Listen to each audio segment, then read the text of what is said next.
fight another day.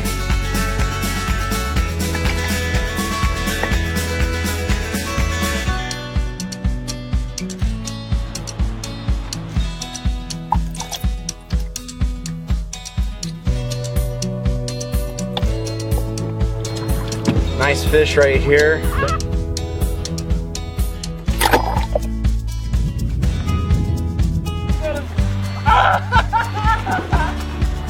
Later, dude.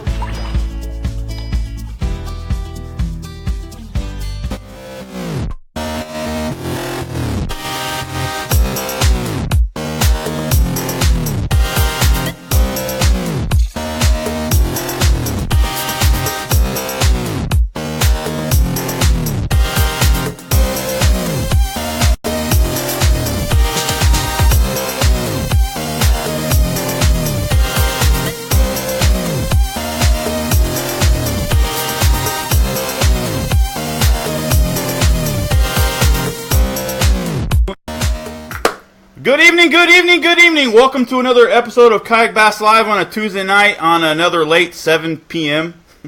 Want to say thank you to everybody who's tuning in tonight. We do have a guy I'm surprised we haven't had on much sooner than now for various reasons, but my connection is rather crappy and I'm already dead. I already see it. This is gonna be rough. It's going to be a rough one. I don't know what's up with my internet. It's been super spotty, and now I got a full-on green. So it goes from green to red to orange to nothing. So bear with me. I apologize if it cuts in and out. I don't know what is up with the internet here. I literally disconnected the modem, disconnected the router, restarted it all. I literally called the internet provider, and I had them. They do like a system check, run through the system, and basically, I don't know, clear some sort of whatever. But they reset it from their end, and it should be good to go, but it looks like it's still going to give me issues. So fingers crossed it doesn't give me too many issues, but it is what it is. So before we bring the guest of the evening on, let's go through our regular introductions and formalities. I want to thank everybody who has liked us on Facebook. We're over 770 likes on Facebook, and let's get it to 1,000. Let's get it to 1,000 likes, and we'll do some sort of giveaway. And for those who don't know, I started working at Fisherman's Warehouse in Manteca, California, and hopefully I can get them on board to do something and pitch into this giveaway, and we'll see how that goes. I've got some ideas on how I would like to help them out and promote Fisherman's Warehouse, as well as get them some more business. You probably heard Matthew whispering back there. Shh, Matthew, shh. Reminder, we upload and archive the show on YouTube. So if you missed a show or you want to watch some of the episodes past some of the rather lame ones that I did at the very beginning, go back and go to YouTube, look us up, Kayak-A-Bass Live, and check us out there. Give us the thumbs up and the subscribe. That'd be greatly appreciated as well. Also, follow us on Instagram. While you're at it, we're going to start utilizing Instagram's live feature more and start creating more content as well. And we also will share your catches, or if you tag us or use the hashtag Kayak-A-Bass Live, we will start sharing those on here. Granted, tonight we would have done so, shared some of those photos and stuff, but David forgot that tonight was his wife's last night of school, and they had booked a room in Reno. So, last minute, he remembered and couldn't get a refund, so he's in Reno. He might even be watching now. So if he is, everybody say hi to David. I don't have it brought up because I got home at the very last minute, and this is very rushed. So now I have to plan ahead and start planning for this definitely on Sunday night rather than on Monday night. And anyway, so moving along, the May Online No Peaky contest, photo contest is going on for Yak-A-Bass on Tourney X. The signups are over, ended on the 15th. It is a 5-fish limit. Nobody really knows what's going on. It's much more like fishing a everyday bass boat kind of tournament, so nobody knows what's going on.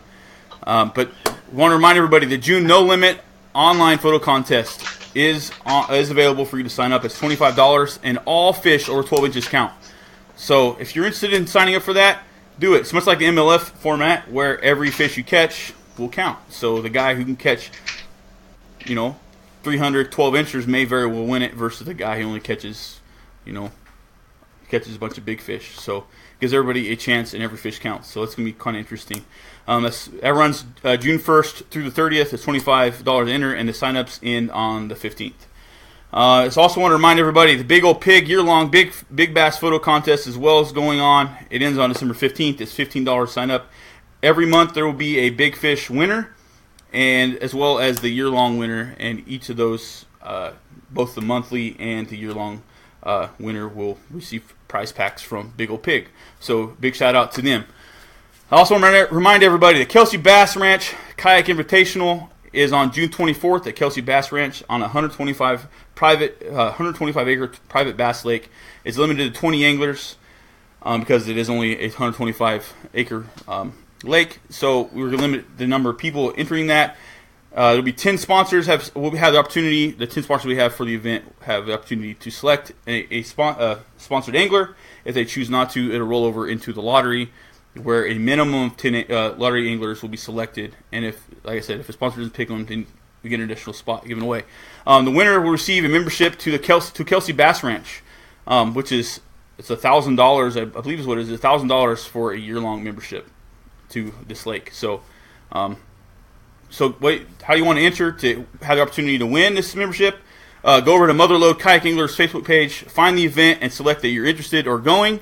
As well as go to kelseybassranch.net, click the Contact Us form, Contact Us tab, and do the lottery to possibly win. The winners will be announced next week, May 30th, here on Kayak Bass Live. And my plan is to have Steve Nylander on here, and we will talk about the event as well as possibly a winner from across the nation and one of the bigger events that are going on.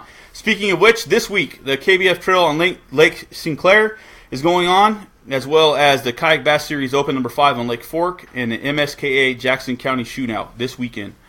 Next week they have there is the KBF Trail, multiple KBF Trail events going on. One on Lake Whitney, one on Peconic River System, one on Reelfoot Lake, another one on Summit Lake, and the other one on Bella Vista Lakes. Those are 5 events, KBF events, which will give you opportunity to fish the National Championship for $100,000 of first place, guaranteed to first place. We got to make sure we put the asterisks on there, because every time Chad talks about it, he puts asterisks. It's for, well, not the asterisk, but he says for guaranteed for first place. So if 100 grand for first place, can you imagine what second, third, fourth, fifth, and so on will get? I can only imagine. So, all right. So with that, those are the KBF Trail events that are going on next week, as well as we also have the Carolina Kayak Anglers at Lake. Oh, I just lost Matt. So I'm going to have to call him back here in a second. Let me see. That was distracting. Carolina Kayak Anglers on Baden Lake. And we also have the Kayak Anglers Central New York on Oneida, and the River Bassin Regional on Bristol, Indiana. Does that mean I lost connection? No, I'm still green. So I'm going to keep on talking. All right. So, results.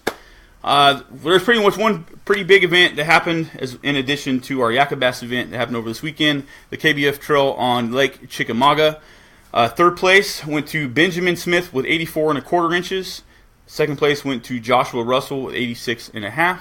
And then we had Cord Dyer in first with 87 inches. So congratulations to those gentlemen. Oh, I also want to give the big fish went to Benjamin Smith with 23.75. That's a massive fish. Okay, so now that I am done rambling for the 10 minutes it took me to do so, I want to talk about our giveaway. Granted, I don't have my trapper hooks right here. I took them, I moved them, but so what we ask you to do is share the stream. It helps get the word out, and when you share the stream, you are entered into the opportunity to win trapper hooks. So please share. Use the hashtag Rig It, Lock It, Land It, and the winner from last week would be done at the end of this show, but I'm going to have to save it for next week because, like I said, I scrambled. So hopefully I have David on next week, and he'll make 2 wheels, and we'll do 2 giveaways next week. All right, so with that, let's go do a commercial for Trapper, and we'll bring Matthew Brannon on, and hopefully do it rather fast so the Trapper Tackle commercial doesn't play twice. All right, bear with me, and we'll be right back.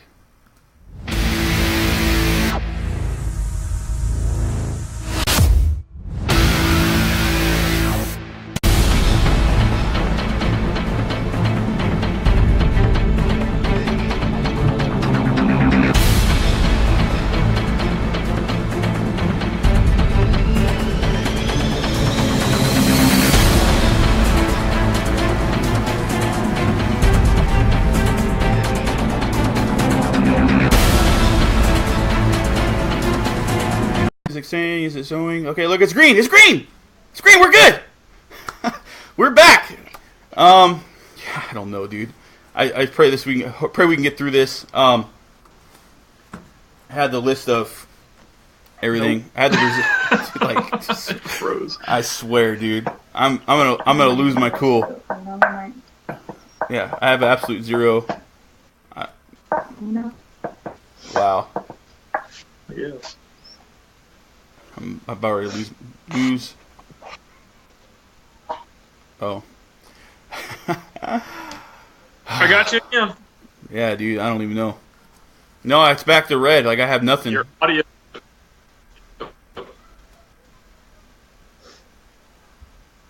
Your mouth's moving, but there's no noise. It's green again. Now I got you. It's green again. Okay, I'm just gonna watch for the signal. When the signal's good, I'll start talking again. I swear to all is holy, man. I don't even know what's going on. Steve Melander, he sent me a text message. He said that Kelsey Bass Ranch membership is actually $2,000. In case I can get announced it again tonight. So it's $2,000, not $1,000. So it's even more. It's even more of an exclusive deal than we had originally said. So, wow. All right. So I'm not gonna touch anything. I'm just gonna let it ride, dude. I got a green light. All right. So with that, let me bring up on my phone, not using the Wi-Fi, the results because I had them on my outline, and I'm red again. I swear to God, dude. I'm gonna get a T1 connection, man. I swear. I got you now. T1. Am I gonna need a T1 connection? I don't even know what else is. I have nothing else running on my computer. Nothing running in the house. It is all disconnected, and my internet is just being retarded. I don't even know. It's green again. I had to. Oh. Wow. I'm going to call my internet provider and say, hey, come out here and fix my damn internet because this is stupid. Okay, so 5th place in the Yak-A-Bass Tourney Cut Resort Tournament on the California Delta. In 5th place, we had Andy Rao. I believe it was Andy Rao. I have to turn my... Yeah. Okay. It was. Okay, Andy Rao, 46.5 inches. And then we had Damian Tao, and I'm red again. Wow.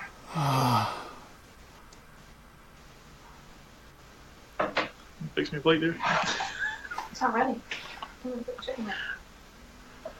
It's red. What? It's red. Oh, get up now. I got a minor signal. All right. So Damian Tao, 47.25 inches. Then we had Tyler Jackson, 47.75. What is? I guess it's Philip Ferreira. Philip Ferreira, 48.25 inches. And then Matthew Brannon, 50.5. Can you still hear me? Am I good? Dude, I swear.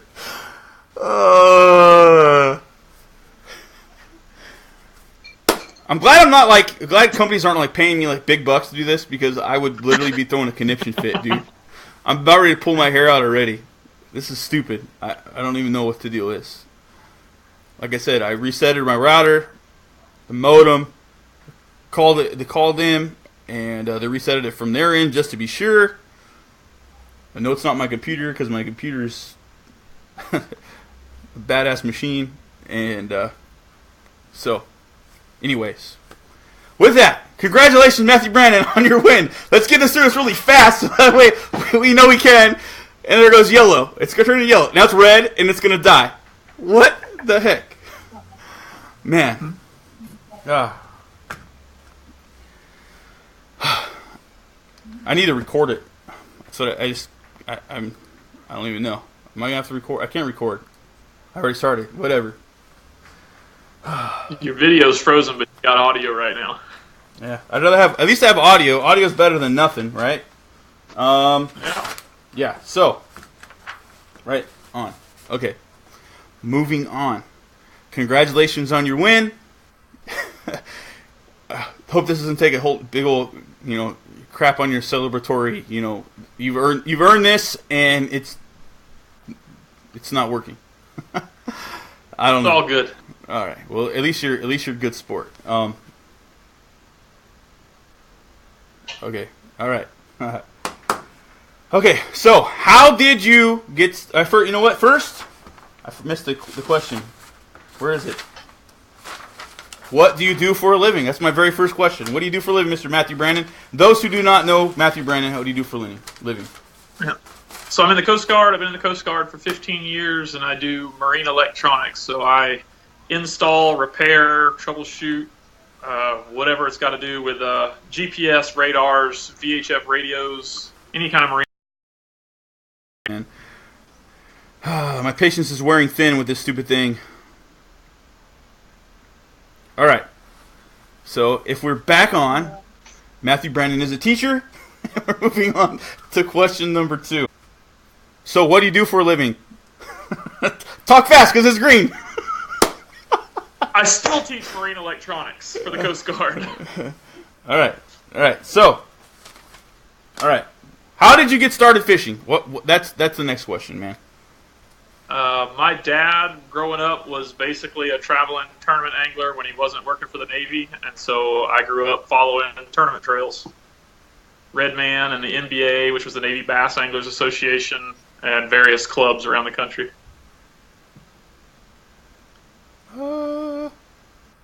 Okay, so that's how you got started fishing. How did you get into? How'd you actually get into kayak fishing? Sold all my boats when the Coast Guard transferred me to Alaska, and when I moved back, didn't want to do the boat thing again, so I ended up going to shop for kayaks just so I could get on the water. Tried a couple Wilderness Systems boats, was planning on getting a Ride 135. I was actually at a dealership when a Hobie crew came down there and started launching boats to do a demo day, and the guy talked me into getting into the Pro Angler even though I didn't want one because it was way out of my price range. And of course, one trip around the lake and I was in a Pro Angler. So I hope that didn't totally interrupt what you were saying because I just brought up the stream so I could read the questions here. Yeah. Ride 135 was you're going to get, and you're going to be the Pro Angler. When I test paddled the Ride 135 and I came back to the dock, a bunch of Hobie team members showed up to do a demo day, and one of the guys wanted me to try the Pro Angler 14. That was back in early 2011. I told him it was out of my price range. He convinced me to get in the boat anyway and take it for a spin. One trip around the lake. That was at Black Creek Outfitters down in Jacksonville. One trip around the lake behind their place, and I was sold. I ended up with a Pro Angler 14. Bought it from a buddy who had won it in an IFA tournament. So I got a sweet deal on a brand new Pro Angler 14 that had never been used, and immediately started fishing kayak tournaments. And of course, back then, KBF was just getting started, so there wasn't much for regional tournaments, so I was stuck fishing saltwater events. So I fished a lot of inshore tournaments for redfish, trout, and flounder in Florida until KBF had their first open and invitational is what they called it back then. And I went up to South Carolina, qualified through the KBF Open, and fished the invitational there in Charleston, South Carolina. So Matthew Brannon is an OG kayak bass fisherman. If you weren't aware, he's OG. I've already heard this from Matthew, but I like hearing it anyways, and a lot of you guys haven't heard it, so I'll hear it twice. It's okay. I'm okay with that. All right. So, what kayak groups, circuits, clubs, tournament organizations are you currently fishing? Tournaments right now would be KBF. I haven't done any Bassin Tubes this year. The Bassin Tubes is one of our local belly boat clubs that does allow kayaks. Specifically pedal kayaks. I fished with them last year quite a bit. This year their schedule kind of matched up with Yak-A-Bass, so I couldn't fish their events this year. So pretty much KBF live trail tournaments. I fished the national championship this year, and I do their trail events when they come here. Our next one's in Clear Lake in August. And then, of course, the Yak-A-Bass series is the primary one that I fish with. Yeah. So, now you guys know. If you didn't know, Matthew Brannon fished the Sonoma County Belly Boat Bass Club. And he whooped their rears so good that they banned pedal drive kayaks. And probably kayaks, period. But because of Matthew Brannon. Just pedal drive. Just pedal drive. So they would allow, well. You own one of their trophies. It's right back there behind me. So, Matthew Brannon whooped up on the belly boaters pretty good, and they didn't like it, so they decided he couldn't fish anymore, and they pretty much banned him and all like him. So, it's quite humorous. But anyways, I believe, I was talking to Jason Colin, I believe he's trying to get that changed again, because they're starting to realize that the kick boat and belly boat way of life is pretty much dying. It's a dying breed, and a kayak is so much more efficient, and which preaching to the choir for the most part, because we're Kayak Bass Live. But they started out. They've been evolving the whole time. They started out in round tubes. Rich Cairo is the one who started Sonoma County Belly Boat Bass Clubs. He owns Cairo Baits. I think it's Cairo Baits. He started with round tubes, and they eventually evolved into the pontoons that they use now. And they allowed the kayaks. They do running tournaments where they have open launches, and they allowed kayaks for those events so that the guys could get out farther and get away from each other. They just did not like the idea of the pedal kayaks. So that's the only thing that's currently banned. If you own a Hobie or a Propel or whatever, you can still fish with the Sonoma County Belly Boats Bass Club. You just have to remove your drive. What fun is that, though? Yeah, Man. Yeah. If you've ever tried to paddle a pro angler, that's not cutting it. Oh, but Sonoma County, they don't allow trolling motors, in Sonoma County, huh? Right. No trolling motors. Yeah, but that's Bass how does. they're evolving. They're currently looking at possibly allowing trolling motors, and that is how Jason Cullen and Noah Stevens are trying to push to allow pedal drives as well. Yeah. Yeah. This is another way for Jason Cullen and Mr. Matthew Brannon to win more money. Yeah. That's really what it is. Hey, guys, let's allow you. Come on, let's change the rules so we can take your money. Come on. Well, the Sonoma County is convenient to me since I live over here and all their tournaments are close by, rather than driving 2.5 hours to the Delta. Yeah, and the Clear Lake's only an hour and a half for you? Yeah, hour and a half. Damn, lucky dog. All right, so with that, what kayak are you fishing out of currently? 2017 Pro Angler 14 Hobie.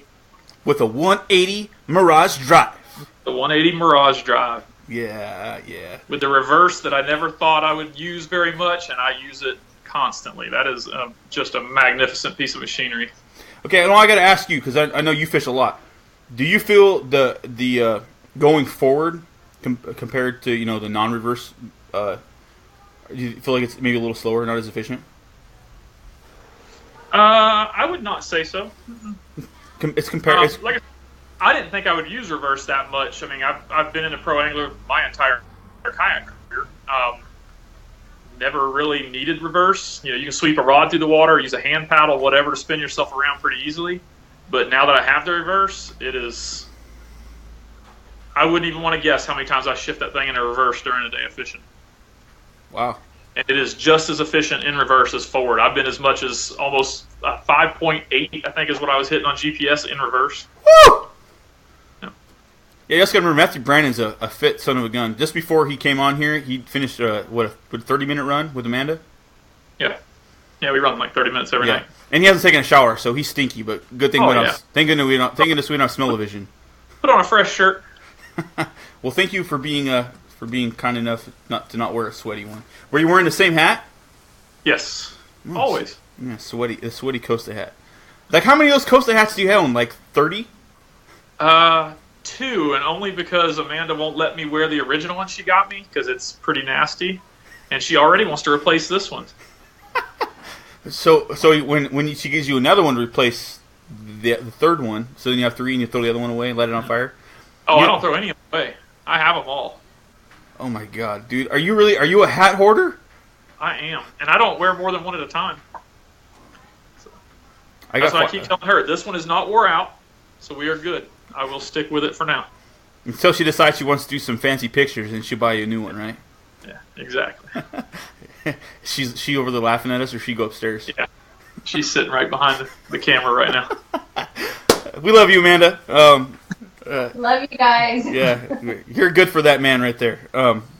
So, anyways, yeah, I can only imagine how grody and gross he would let himself become if it wasn't for you, Amanda. Oh, my blue hats are usually a light shade of whitish pink when I get rid of them. Gross. Got to bleed all the dye out of them first. Yeah. What's that? What's that? There's the dye stuff you can buy. Is it like a Rit or something like that? Rit dye. Yeah. Just gonna throw it put it in a bowl, mix it up. You got dye. What I need is Chad to get me another Hook 1 hat. That's what I wore forever after I fished the original KBF Open. He gave me a hat at the KBF Open. I wore it until Amanda bought me my Hobie hat, or not my Hobie hat, my Costa hat. He may very well be watching still. I'm not sure. If he is, Mr. Chad Hoover, send Matthew Brannon another Hook 1 hat. Hell, send him a case, a lifetime supply, because he'll wear the hell out of them. Actually, we have a couple around here from this year's national championship somewhere, but they're not the nice trucker style that he gave me at the first one. Oh, yeah. Are they still in production? Maybe not. I doubt it. So you I still got have the hat around here, though. God, dude, that's gross. Throw them away, man. God. Man. Only 6 years old. Well, I mean, like, you should, every time you win wearing one of those hats or place, get a check, you should, like, write it in on the brim. And then, like, film all the way across. And so that at least it's a memento, and it's like, it's a keeping record of what you've done. Granted, by the time, if you had your option, you'd have, like, your first one here, and then it'd be by the time you fill the way up here, this one would already be faded. Be like my stepson, Matthew. He shoots skeet tournaments, and they make him throw his hat up in the air and shoot it when they score a good round. Oh, wow.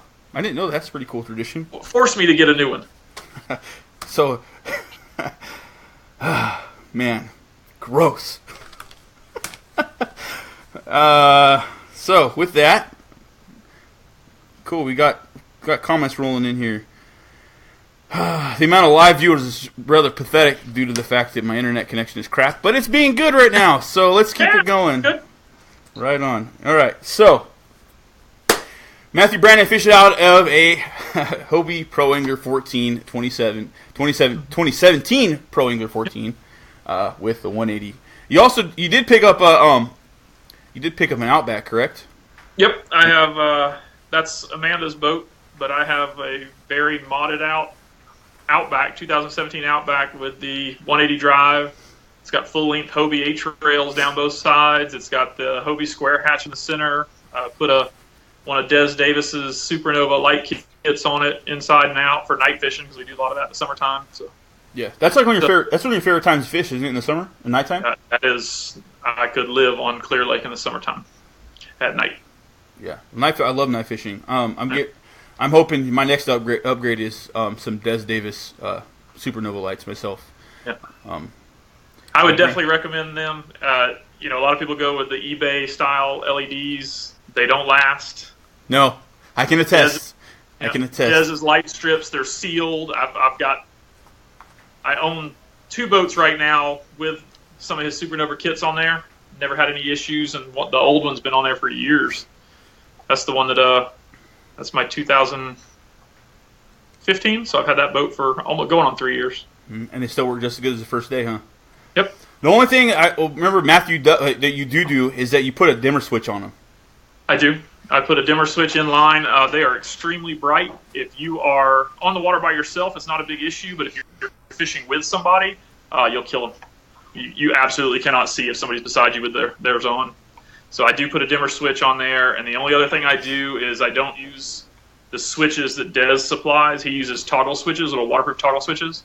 I would break those things in a second, so I actually replace them with flush mount anti-vandal switches. But, there again, I do marine electronics for a living, so... Didn't even bat an eye. Yeah. What was the other thing I was going to say? You use the blue lights, right? Yep. Des doesn't offer a UV kit, So your options are red, green, or blue. Blue is the closest thing he's got to UV, and they do have some UV qualities to them. So if you're using fluorescent line, it'll work. I have a bottle of fluid, some type of fluid that a company used to make specifically for night fishing. Takes a couple drops on the reel, and it makes your line at night with a UV light glow. I mean, it looks like it's a big around your thumb. And the blue lights will illuminate that. So they do work with some fluorescent lines. Yeah, and you use a red light on the inside too, right? To not kill your night vision. To not ruin my night vision. Yeah. So little tip for you: don't use a white light. Use red light, so that way you don't kill your night vision. So that way, especially somewhere out big like Clear Lake, that could really get you turned around if you can't see. You can't figure where the hell you are. It's not so bad on Clear Lake because Clear Lake's pretty lit with all the houses around it. But if you fish any remote lakes, like I fish Lake Sonoma quite a bit because it's right up the road from the house, there is no light whatsoever on Lake Sonoma at night, especially if it's cloudy, which is why I actually got into the lights in the first place because I kept running into trees. You don't want to kill your night vision on Lake Sonoma at night. No. Oh, another quick question here. Now we're kind of talking about this, and we kind of went off in left field. This is useful information as far as I'm concerned. What kind of battery are you using? Because I know you run a Helix 9, right? Helix 7 right now. Helix. Oh, you down? I thought you had a 9. Nope. I have. Amanda's boat has a 6-inch Humminbird. This is a 698, I believe. I have an 859 on my 2015 Pro Angler, and then I have the Helix 7 on my 2017 Pro Angler. Okay. So with your light setup and everything, what kind of batteries you running? I run a 22 amp hour SLA battery, so it is still a lead acid battery. They're sealed, no problems putting it in the hull. I just slide it up underneath through the center hatch. But that 22 amp hour, in the summertime when I night fish, I mean, I can spend 16, 18 hours on the water in one trip, and that 22 amp hour battery will power everything for that whole trip with no problems. And it doesn't get me below the 50% battery threshold. Those SLA batteries, if you discharge them more than 50%, they'll build a memory, and eventually you'll kill your battery. So that's why I went with such a large battery. You're gonna have to post up pictures. Should post up pictures of your battery setup and everything on the underside. All right. Because because the Hobie comes, the Hobie battery kit comes that little thing with a 9 amp hour little battery. Yep. Yeah. So I mean, if you're obviously, I know I'm wanting to upgrade, so I'm curious, and other guys may be interested as well. So if you would, man, take pictures and share that with everybody so we can see your setup, man. That'd be awesome. That Hobie kit, it comes with either a 7 or a 9 amp hour. Yeah, it's a 9. And I went through probably 5 or 6 those little 7 and 9 amp hour batteries before I figured out, I was killing them basically by discharging more than 50% each time. So batteries were lasting me maybe 6 months, and then I couldn't use them anymore. They wouldn't take a charge. Yep, I just had to replace mine. It didn't even last. It lasted barely over a year, and I don't fish nearly as regular as you do. So if I'd fished as much as you do, or even came close, I don't imagine it'll last me 9 months, 8-9 months. So I'm definitely and the 9 amp hour works fine for a casual fisherman that goes out and just spends a couple hours, fishing in the evening or whatever. They're great batteries. But if you are, our online night tournaments, the KBF one night stand tournaments that they do in the summer, they start at 7 in the evening and they run till 8 in the morning, and you can't do that on one of those batteries. They'll kill it. Now, I don't run my LEDs all night either. I only use them when either a boat's around me or, like I said, on Lake Sonoma, because it's so dark. You have to use them while navigating. Otherwise, you'll hit all the flooded timber that stands in the lake. So I only use them when needed, but it'll power my depth finder. I mean, I've run literally 18, 19 hours on a battery with no problem. Thing is, those LEDs, man, they don't hardly suck any juice though either, right? Right. Yeah. But depends on how many you run on your boat. If you run one of Dez's full kits, they can draw a good bit. Because he's got bow and stern mounted exterior lights plus the full interior kits. I think it's called his Extreme Kayak Kit. You start pulling some juice when you're running that many. Yeah. You only run with just the 2 strips on the bow, and then like 4 inches on the inside. Yep. My 2015 Pro Angler has the 2, I believe they're 18-inch strips on the outside on the bow, just so I can see what I'm doing. And then I have just 2 4-inch underneath the mounting rails on the Pro Angler, and that lights the whole front of the boat, down in the cockpit area. Like Amanda's boat, she has the 2 outside strips on the bow, a 10-inch on the back side of the seat well, and then the 2 4-inches are, if you know at the Outback, if you're familiar with the Outback, the 2 4-inches are on the front of the seat mount. So hers is very well lit. We checked it at Lake Sonoma on a recent trip, and she shines pretty bright. There's either a joke or a smart-ass comment in there somewhere. Yeah. We'll just leave it at that. All right, so let's go ahead and talk about your win. Now we've talked about your badass kayak and everything. All right, so so it still says. Granted, this is Will's outline that I'm using because I tried to print it earlier, and just things go wrong. But anyway, so where is the California Delta? We talked about it last week with Abel. We fished Turner Cut this time, which is just out of Stockton. I guess that would be the East Delta. Mm-hmm. I don't know. Y'all are familiar with that more than I am. I just go over there to fish. I don't really know the places. I think it's considered still considered Central Delta. Yeah. Maybe almost southern, but I guess really in reality Turner Cut's like right off of the main channel. So technically, yes, it's more central than anything else. Yeah, that tournament was supposed to be out of Tracy, and I was pretty stoked about fishing Tracy Oasis, and they just didn't get it open back up in time, so we moved it to Turner Cut. Can't really complain. I've done really well at the Turner Cut Tiki area. Out of there, I love to fish Mildred. I think I've won a Western Kayak Bass Series out of there back when we first started, either Western or Delta. Yeah, possibly. Yep. I wouldn't know those before I came on. Yeah. So I didn't pre-fish for this tournament this past weekend, but I am more than familiar with Mildred. I fish it a lot. That was my first time there this year, so I just kind of went blind. I went where I knew I've caught fish in the past. It worked out. Yeah, most definitely. Would you say as I don't know, I realize clearly experiment your mainstay, but on the Delta, would you say Mildred is your favorite area to fish on the Delta? If I can't fish Tracy Oasis. There you go. Yeah. And I know where he fishes Tracy Oasis because I followed his ass around. Yeah, you did. So did James. That was unintentional. I won't ever do that again. I apologize, man. But you still took third place, bro. Yeah, that was unfortunate. My pre-fishing down there last year was pretty epic. Yeah. I put up 106 inches in the online event in one day for 5 fish.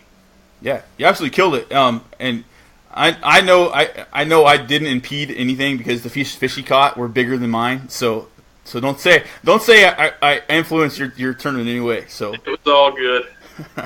Plus, I kept you company, and I learned about I learned how you got your PA. I learned about Jacksonville, the kayak tournament out there. Yeah. I learned a lot. Matthew's been around the block, people. If you didn't know that, he's like I said, he's OG. So, anyways, these are the kayak bass world, and maybe not in the salt world because the salt world's been around for a long time. Yeah. But yeah, the saltwater kayak tournaments on the East Coast have been around for a while. Yeah. So, right on. So, fished Turner Cut, Central Delta. All right. So how would you describe the area, the Turner Cut or maybe the Mildred area? How would you describe it as like a fishery, or how explain to those who maybe didn't actually get to make the trek out there? In the past, Mildred is a big flooded island. If you're familiar with the Delta at all, most people know about Frank's Track over around Russo's. So you have a tule berm around the outside edge with a big flooded area in the middle.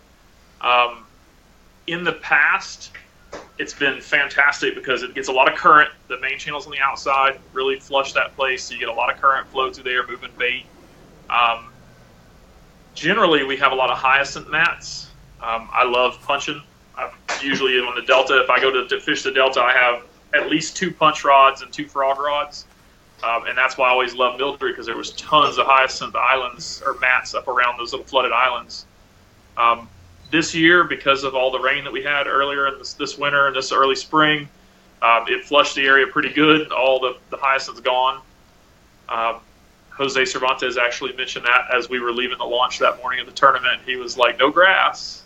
Had me a little worried.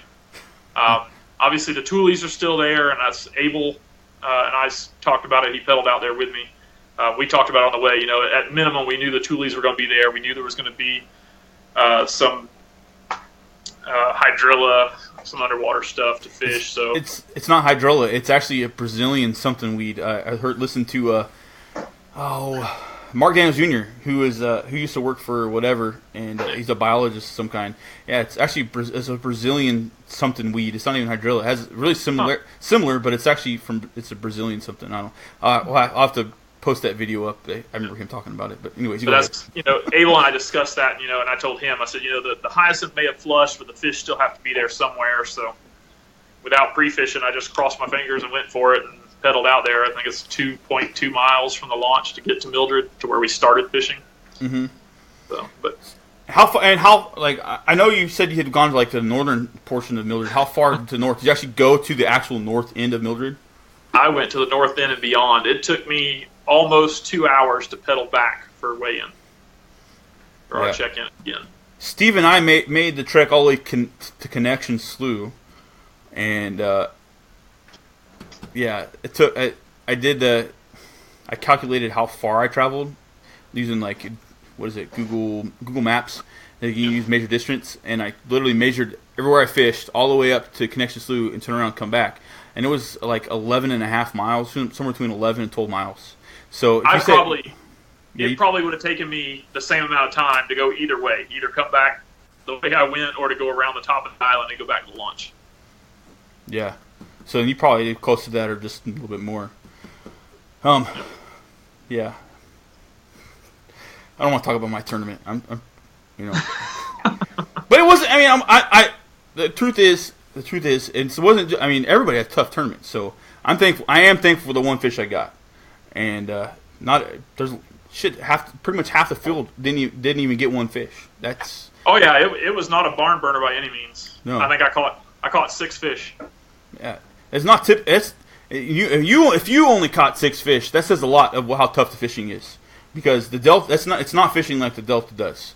I mean, and it wasn't that I caught 6 and missed a bunch of fish either. I lost a 16 or 17 inch fish at the boat that just came unbuttoned, and I had 2 other blow ups that I did not hook, and that was it all day.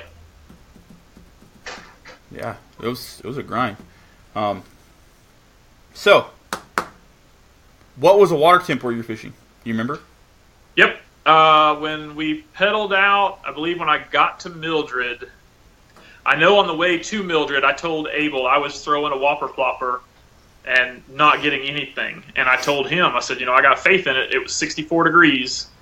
And the week prior during the KBF trail event, I caught almost all my fish on a whopper plopper in that same temp. So it was 64 when we started first thing in the morning. Because of the pattern I figured out, I was fishing 70-degree water for most of the day. But the water in the channel stayed about 67. Little piece of juice right there if you didn't catch it. Okay. All right, so you're going to have to get a little more juice here. What kind of structure or what were you exactly keying on, if you don't mind us asking? So we had a low tide tournament. We launched, I think we left the launch, James let us go at like 5:45, somewhere around there. It was, had to be 6:30 by the time we made it to Mildred. And I think low tide was at 8:30. So we had the end of that outgoing falling water. Does that sound right? I'm way off? I'm pretty sure low tide was around 10 o'clock, man. Was it really? Was it that late? Yeah, it was. You know what? It might have been, because when I looked at the tide chart, I looked at the tide chart for Bethel Island. So a little farther from where we were. But we were fishing low tide. I absolutely hate fishing low tide. I got out there and got to the corner of Mildred where you first come into there. I've had a lot of success on that corner. I stuck with it probably a little too long fishing. Working the Thule edge where the current was blowing past the points. Nothing. I had one fish roll on I did have one fish roll on a whopper plopper first thing in the morning, and that was it. Nothing else. And as the tide fell out, like I said, I spent way too long in that area on that point. And when I finally started making my way towards the north end of Mildred where I wanted to fish, there was, I don't even know how to describe it. There's a little flooded area. Matter of fact, Justin Jr. caught me there. There's a little flooded area on that first island that has some deeper water behind the grass. So as that vegetation starts to show with the low water, there's a pool that develops on the backside of the grass between the grass and the tules. And it might have 18, 19 inches of water in there at dead low tide. But what I found was where the main channels were all muddy, all the water looked like, no, I wouldn't say chocolate milk, but you didn't have a whole lot of visibility. Those pools on the backside of that grass as the tide fell were clear water. And I mean gin clear water. That water was also probably 3 degrees warmer than the water in the channels. So starting out that morning when I was in 64-degree water, it was 67 to 68 degrees in that first little pool I found. And my first fish of the morning was 18 and a half inches.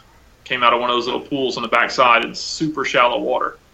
So I spent a lot of time during the tournament with no drive in the boat. I would pull the drive and paddle into those areas and basically just jam the boat up in the grass to sit still and work little pockets. Some of the pockets were as big as, your pickup truck, and some of the pockets were smaller than that. But that's where I caught almost every fish was out of one of those backwater pockets like that. Huh. Matter of fact, that 18.5-inch fish, the tournament that I was saying, I did not win that tournament out of Tiki with Delta Kayak. Dean Zimmerer did. We had the same exact fish, but he beat me. I had a 9.5-pounder out of that same pocket that trip. So. Yeah. So no plus to having a kayak, man, because the bass boat, they'd never get in there. No. There was no way a bass boat was going in any of the places where I caught fish during that tournament. Yeah. Granted, 50.5 inches, right? 50.5 inches is, it's like 11, 12 pounds. Equivalent 11, 12 pound sack for a 5-fish limit. If you were to have a 5-fish limit, it's pretty slim. For a 5-fish limit, it'd be even less than that. Well, I mean, if you were to do like law of averages, you average out your three fish, the weight of your 3 fish, and then multiply the average times 5. It'd be like 11 or 12 pound sack, I'd figure. Yeah, maybe. So that just the delta most of the time, keyword most of the time, or what if it's fishing normal, 18 to 20 pounds is pretty common for a win, and up to 35 pounds can win on the delta. So 11 to 12 shows something's up. I talked to quite a few boaters that were out there, and they weren't doing much either. Several of them didn't have a fish in the boat at the end of the day when I was coming in. Wow. The few boaters I talked to, they're catching all their fish just drop shotting, flipping the drop shot around, But anyways, all right. So with that, I know you have the juice sitting in front of you. So what lures and techniques were you using to catch these fish, man? Well, like I said earlier, on the way out, I threw the whopper plopper just because that's what I took second in on the KBF event the week prior. I got a lot of confidence in the whopper plopper. I stuck with it for way too long. It's like I told Abel, though, with the water temps where they were and conditions, we had a hot day, not a lot of wind. I had a feeling that top water was the way to go, and I just couldn't make it work with the whopper plopper.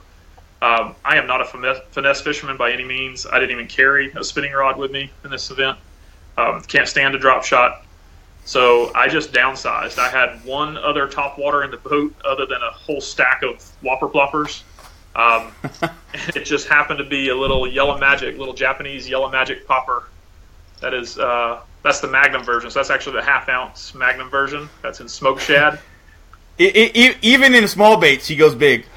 Yeah, well, exactly. So, yeah, I threw that little yellow magic popper in all those little pockets in the grass. And I spent a lot of time cleaning the algae, the cheese off of this thing. It would hang just about every time. I think they call it witch. I think the slang is witch's hair. Witch's hair? Witch's hair. That's some nasty stuff. Yeah. But the thing I like about this popper, I don't know if y'all follow Tactical Bass, and Matt Allen just did a video on this actual popper too. It's a good walking bait. It's got a lot of rattles in it, but it's a very good walking bait, and that's what I was doing. I was walking this thing as slow as I could, trying to keep it in those pockets.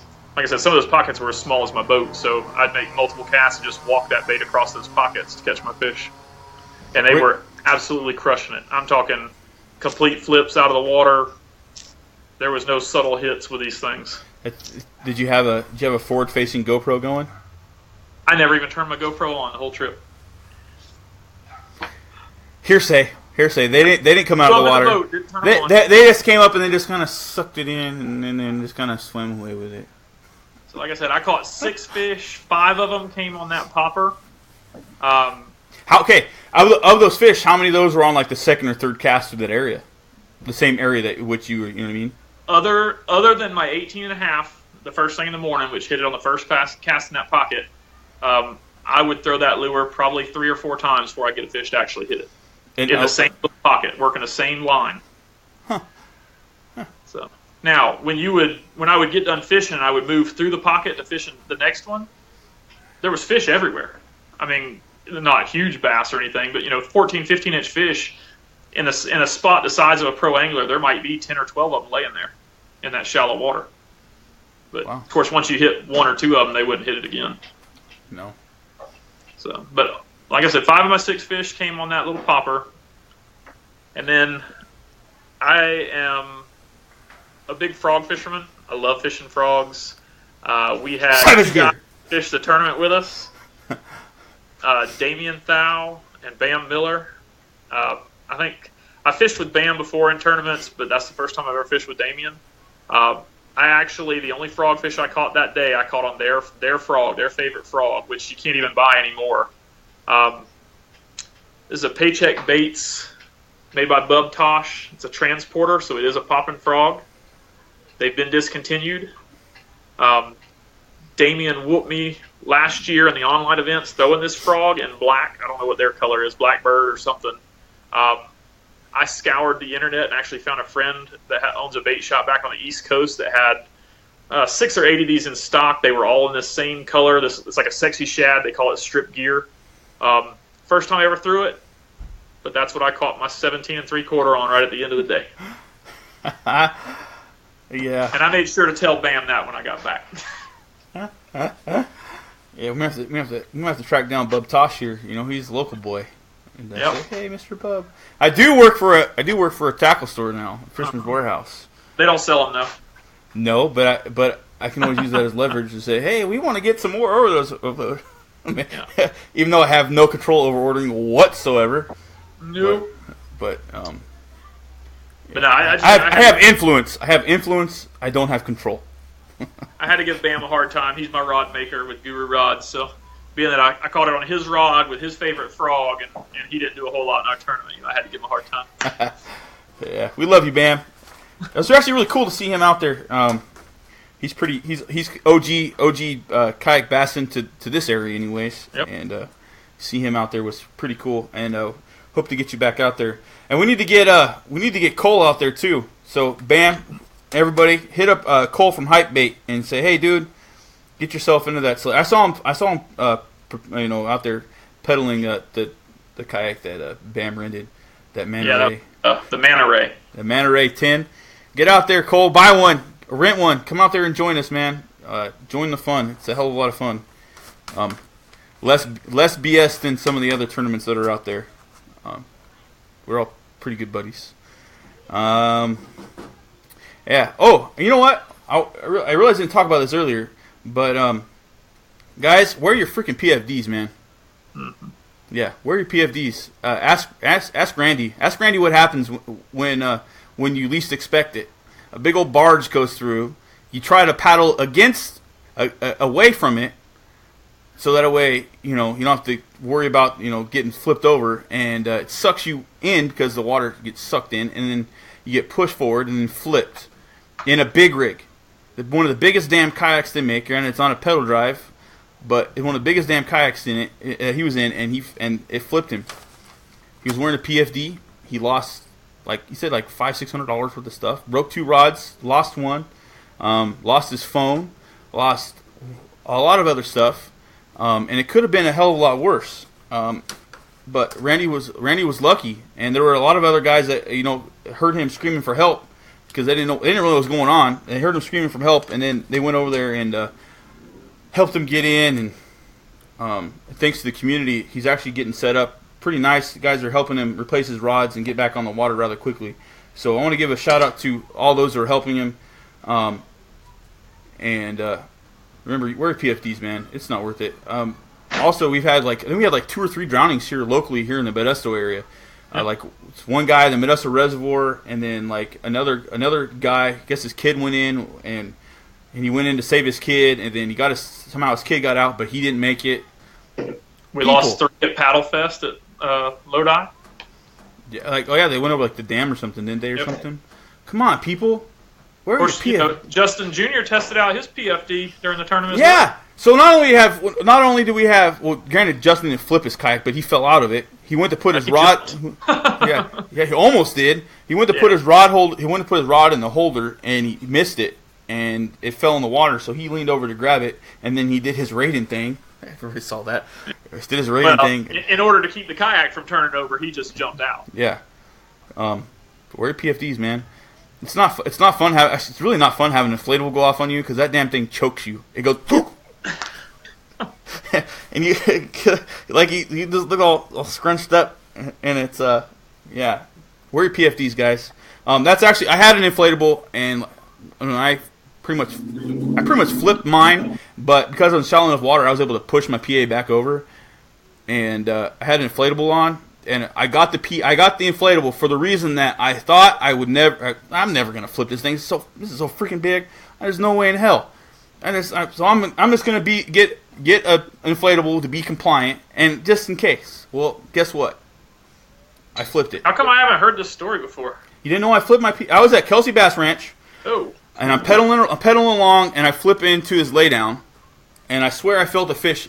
Felt a fish. So I set the hook, and maybe my mind trying to justify what happened, but I'm pretty damn sure I felt it come out of the fish's mouth and into a log, and I was short lining it. So I had no slack, I had no give, and the only thing to give was me. So I set the hook, and I literally pulled myself into the water. And as I went over, I felt the rail H roll comes up, and I'm in the water now as the H roll comes in, and I was able to stand up and push it from flipping all the way. I lost a spinning rod, I lost my iPod Classic, I lost Goal Zero speaker. I lost my entire box of terminal tackle. I lost like $600 in gear, dude. And only my inflatable went off. That's like $30 for a recharge. But anyways, my point is, I got the inflatable because I thought I would never do it. I would never flip my kayak. It would never happen because I'm in a PA. This, that, and the other. And it was purely as a compliance thing. And now I'm not gonna put inflatable. I'm never gonna put inflatable on again. Nope. I'm gonna wear a legit life jacket from here on out. That's just me. I realize you wear an inflatable, but you're also probably a lot better swimmer than I am, and balance is a lot better than mine. Mine's pretty crappy. I have a hard time standing my PA. I do wear an inflatable, and it's actually a manual inflatable. When we fish freshwater, I have gotten bad about wearing it in the ocean, but in general, I wear a typical Type 3 life jacket in the ocean. Yeah. I've never, knock on wood, I've never flipped a PA, but in the ocean, I know that's always a possibility, and so I think the Type 3 is the better way to go in the ocean. It's better safe than sorry. Get a comfortable one, man. My Kokatat one, I like it. The only negative thing I have to say about the Kokatat one is I wish I had like some more pockets so I could put my phone. I had a bigger pockets for my phone. That's about the only negative thing I would have to say about it. Other than that, it fits comfortable. Has a spot for my pliers. It has a place for my boomerang tool. It fits comfortable. It fits well. And yeah, we're type 3 is what it's right what it is. So I guess the type 2 and inflatable, is that a type 2? Or is that a type 4? No, I think it's one of the higher ones. The Type 3 is the standard foam life jackets. Yeah, wear your life jackets, guys. So with that, enough about me and my sad story and being the buzzkill. But yeah. Well, one other thing to note is if you do wear an inflatable, it has to be on at all times to count. You cannot take that inflatable off and set it on the back deck and have it be legit as far as the law is concerned. Yeah, technically by law, you have to have a life vest on your kayak. Yep. You have to have. You may not have to wear it, but you have to have one on there. And but if it's inflatable, it must be on to count. Yep. So, and yeah. And wear your sun protection. Yes. Oh, speaking of sun protection, I got that Sims mask with the fish. Dude, that thing's. I was using a standard buff, and it was fogging up my glasses. Yep. Pretty much no matter what, always, no matter what the temperature was outside, it fogged up my glasses. I got the Sims one, and it doesn't. Granted, if it's in the morning, it does a little bit, only because I think the air temperature is a little bit cooler. But once the temperature starts to rise and the temperature on your actual frame, it's a little bit warmer or whatever, it's fine, perfectly fine. And then I bought the sleeves because I don't like wearing a full-on sun shirt. I just feel like they're clean, and I don't like the way they feel. So I wore a t-shirt and the Sims sleeves. Granted, like $32, which is basically the same price as buying a full-on sun shirt, but I like that way more. The next thing is getting the gloves. You can't see it now. I pretty much blended, but because of the pre-fishing on Saturday and Sunday, I had like three tan lines. I had one. I had one here, one for my first the Saturday, and then on Sunday I had the dark, medium, then my regular skin tone. Yeah, I'm bad about. I have the Sims gloves. I have the Sims sleeves. I'm bad about not wearing the gloves, and I have that nice tan hands. The tan on the. But I have the same problem with the buffs, the buff brand. I love them. There's one laying here on the counter. But I do have the same problem with fogging my glasses. There's two products you can use. It's cat crap is one of them, and frog spit's the other. It's a product you actually put on your glasses that keeps them from fogging. Mm-hmm. But my Hobie fishing team apparel package just came in, and the buffs, the neck gaiters that came with them, are really thin, and I did not have any problems with my glasses fogging this time. Yeah, it's crazy how thin they are, but that makes a difference. When I was using the buff, I was using the UV buff. It's a lot thinner than like the standard one. You can feel, it feels like thick. You know what I mean? You can almost, I don't know, it's also not as soft. Yeah, you won't be able to see it here, but like this is actual buff brand, and they're fairly thick. I mean, it's almost like t-shirt material. Yeah, because that's the original. Fogs my glasses. Yeah, the UV one was a little bit better, but it still did fog up my glasses. But the Sims one, man, it comes all the way up right here, and it has the ability to come up on top of my head, covers my ears. I love that thing. I'm very glad. I'm actually probably going to buy another one, just because that one's going to probably get gross and fishing back-to-back days and not having the time to put it in the washing machines. Wear it anyway. Yeah, dude. Coming from the guy that'll wear a hat for like forever, he'll have a bird crap on it and he'll still wear it. He don't even care. Oh, come on! It's just a sweat line right there. Actually, that's why I'm wearing my Hobie. Actually, bought this Hobie hat so I can wear it to work because I can wear hats to work again. I'm so happy. You don't even know. But my Enigma hat, yeah, it's starting to fade, so I got to order another one. That's why I'm wearing this one tonight. Otherwise, I'd be wearing my Enigma one. It's looking kind of rough. I should have a loose hat or something on right now. Yeah, you probably should. Come on, marketing manager, get on it. I got one. There's a loose hat and a vicious hat. Oh, I got them all in the closet. Yeah, it don't really belong. It belongs on your head. But anyways, let's go. All right. So you talked about your techniques and whatever. Any particular gear or equipment that played a role? Okay, before we answer that, if you have questions, start asking them now because I realize you guys are all going on here. So I have it only saves so many of the questions on my little feed here. So if you have a question, go ahead and start posting them now while he answers this last question before we start getting questions. All right. So any particular gear or equipment that played a major role in your win? This is actually time to plug your sponsors. Exactly. So we do a sponsor run. So it was my Guru rods, my Vicious line, my Hobie for sure, courtesy of Sunrise Mountain Sports in Livermore. Thanks, Phil. What else we got? My Lose reels, my Picasso baits.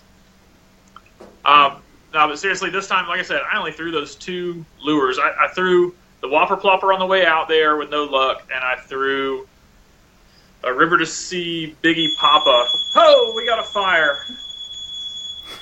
Man, it's not me! Not my technical issue. It's his! Not mine! But no, I threw the River to Sea Biggie Papa square bill on the way in. Like I said, I pedaled for an hour and 50 minutes to get back to the launch. And going the speed I was going, the only thing I could throw was a square bill along the rocks. So I threw that Biggie Papa What color are we throwing? No luck on it. But what color? Red, man. The only color on the Delta. Okay, there's two reds. There's two reds and We're going to talk about that. Huh? There's two reds that Biggie Papa comes in. Oh yeah. Cold-blooded and then Delta Craw. And there's actually one more. There's one more? What, like a tequila? Tackle-Warehouse exclusive. Oh, yeah. That one's like all red. It's not having craw to it. I can't remember what they call it, though. It's like a tequila or something. It's TW Crawl, I think. TW Craw? Okay. Anyway, so. Yep. That's the only color I throw, man. I can't talk about Tackle Warehouse. I work at Fashion Warehouse. Conflict of interest, bro. Conflict of interest, bro. Come on now. Second day Golden State shipping in the state of California. Yeah. Hey, if you made okay, I realize to talk about Kayak. Fisher's Warehouse does online orders, and they do free shipping as well. And I'm not sure if they. I'm gonna talk to them. I'm trying to maybe nudge them a little bit and try to get them to maybe hook up with, GSW or GSO. So that way. Yeah, Golden State overnight. Yeah. Because literally, I've been going the past few mornings. I go in and Shelly, she's the one who does she handles all the online orders, and all the online orders come from our store from Manteca. So if you order wherever you're from, because the warehouse is actually located in Manteca, and they pretty much run everything through the Manteca store. There's also a store in Sacramento and a store in San Jose. So if you want to order anything, it does come through my store, and I may very well actually put my hands on it and helped put it, bring it to the show. You don't have a store over here by me, though. I have Outdoor Pro Shop. Yeah, well. MonsterTackle.com. Yeah, well, whatever. Order it online, fisherswarehouse.com. All right? Get it. All right, so, anyways, all right, so what rods? You were throwing a guru rod. You remember? Can you maybe be a little more descriptive on which guru rod you were the ones you were using? I was throwing a 7.3 medium heavy with the popper, a little heavier than what I normally throw with the popper, but like I said, it was a spur of the moment thing. It was the only little top water I had in the boat, so it went on a rod. So that was a 7.3 medium heavy guru. BAM makes mine with carbon fiber handles. They're crazy sensitive, although when you're throwing top water, that's not a big deal. I was throwing 12-pound Vicious fluorocarbon. I know that's a no-no as well with top water, and I had a lot of problems with it sinking. But like I said, I wasn't planning on throwing a popper on this trip. So that was for the popper, and then on the Transporter Frog, it was a brand new rod I just got from BAM. Amanda actually bought it for me for my birthday. It's a 7.3 heavy. It is a fairly stout rod. It's my second one. I have another one, basically the same blank that I use for swim jigs, but it was a 7.3 heavy. It's like a 4 power or 5 power. It's probably a 5. It's pretty stout, which is what I like for a frog rod. And I was throwing that on 50-pound Vicious no fade braid. No fade braid. So does the no fade have like a UV protectant on it or something? Nope. So like Power Pro, it turns white after a while, and you got to use a Sharpie to darken it.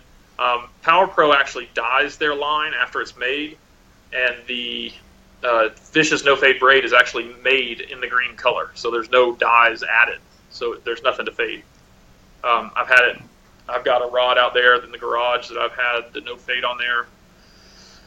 I think it was about 9 months ago that they released that to team members, and so that rod's been fished pretty hard. It's one of my flipping sticks for 9 months, and it still looks like brand new. Just dark green. Nice little plug for Vicious there. No need to use the Sharpies to darken your line anymore. Yeah, I'm gonna have to look into that. Yeah. Granted, I figured out that I get a pretty good deal on bulk spooling stuff off my reels, so I'm pretty excited about that. They're like, just make sure you let us know, and don't bring all your reels in at once. I was like, all right. So, yeah, I'll be taking advantage of that. Employees, yes. All right. So, all right. So, if you've asked questions, now is the time for me to go through them, and I'm gonna scroll through all the comments that I have on here. I may be able to go back further than I thought. Now that I think about it. All right. So here we go. Yeah. These are all the comments making fun of giving me hell about. So Brock Neal is one of my brother's best friends. He asked me how I like my new job. So far, so good. it's different. It's really all I can say. It's different. The pace is a little bit different. It's not a corporate structured. I'm not a statistic. I'm not a guy. I'm a number on a spreadsheet, and I love it. I hated that fact. And we're not really here to talk about me. We're here to talk about Matthew. But yeah, I've got a lot of hope and for this job. I believe I can definitely do a lot for me, and I can also do a lot for them as well, especially through Kayak-Bass Live and the kayak world and the kayak industry. So, if you guys really want, Fisherman's Warehouse to help support us, come in and say hi to me. Okay, I realize that if you come say hi to me and they see that you're talking to me and we're talking about kayak fishing, they're gonna understand. They're gonna see it a little bit more, and so use me. Use me as the conduit kind of thing. Come in and talk to me, and I'll help. I'll introduce you to Tim. I'll introduce you to other people that work there, and that's how we spread the love. That's how we spread the community, and let everybody know that we're here. Granted, they had the store down in Fresno. I can't remember the gentleman's name that was a manager down there, but he was a kayak fisherman as well. And they do know there's a lot of kayak fishermen, but their kayak scene was down in Fresno. Now this kayak scene is definitely more so here in the central and then Central California, Northern California. They call Fresno Central California, and Northern California. So come in, talk to me, and let's help grow the relationship between Fisherman's Warehouse and the kayak bass world and kayak fishing in general. All right, so. Enough of that little plug. Moving on. I'm sorry, Matthew. If I. Oh, you're good. Right on. Dustin Luttrell says we need to have Matt work on our electronics. Yeah, I don't disagree. That might be a good option. So, what do you charge? Like $500 an hour? Oh man, it's like $80 an hour. Yeah, that's a going rate, right? Electricians are expensive. Yeah. Electrician? I'm not an electrician. I'm a marine electronics technician.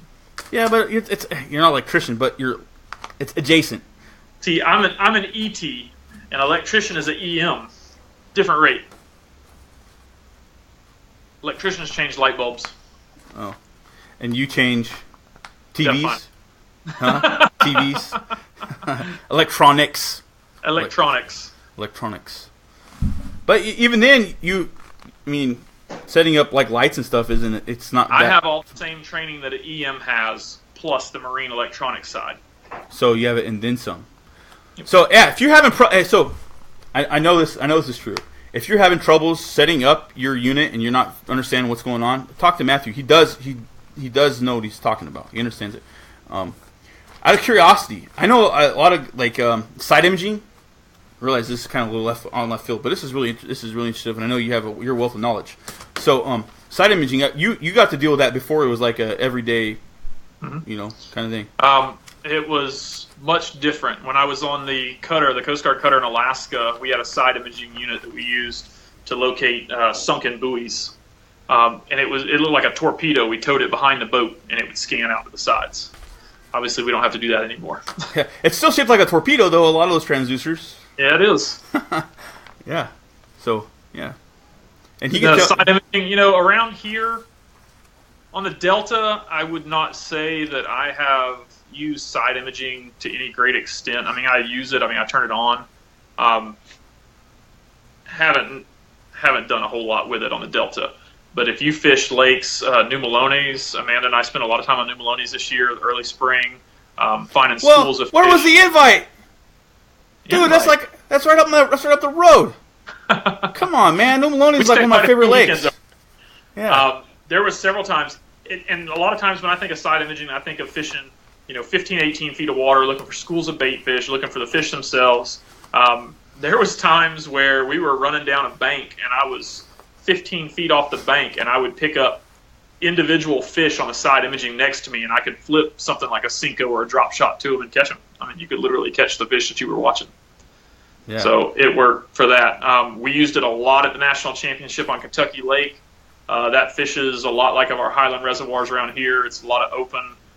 Because it was so early in the year, there wasn't a lot of grass growing yet, so it was a lot of rock bottom, brush piles from the crappie fishermen, and we used the side imaging to find structure there for sure.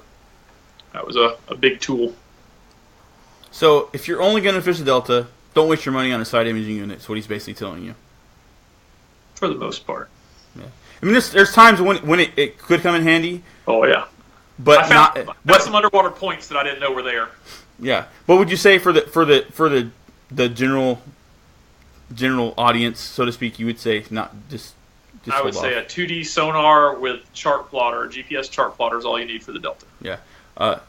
You have Auto Chart Live, don't you? Out of curiosity.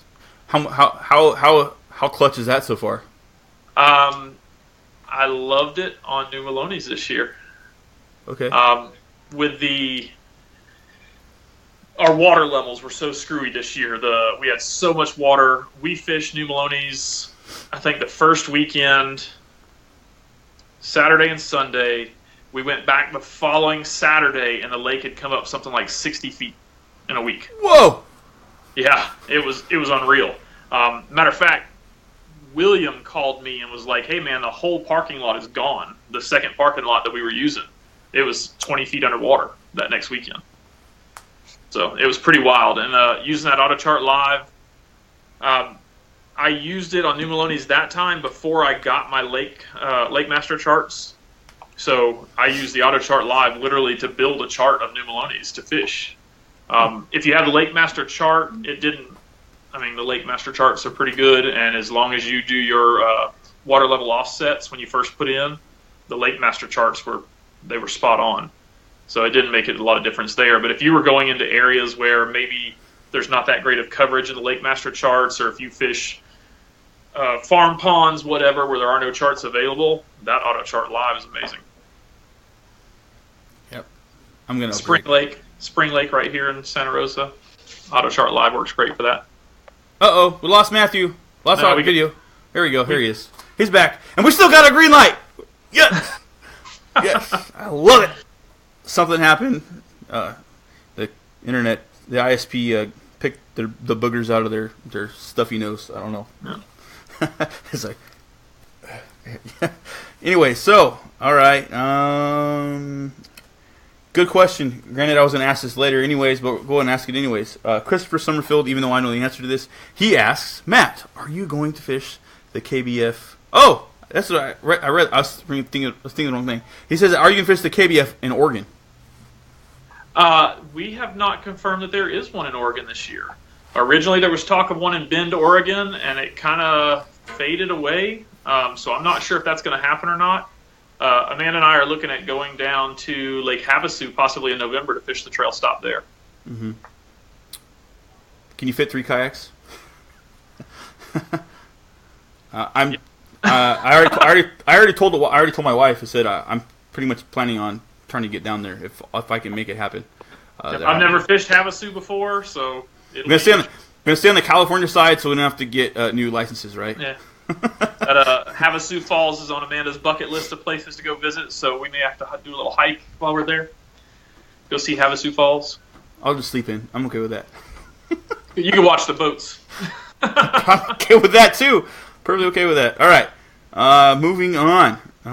Adam, he asks, how was fishing the championship this year? Yeah, we haven't really heard your story, man. Other than I never did post a review of that, huh? Yeah, dude, and you kicked ass back there. You represented us well. It was amazing. I did give you a shout out. If I'm pretty sure, I don't know if you saw it, but anyways, move on. It was amazing. It was humbling.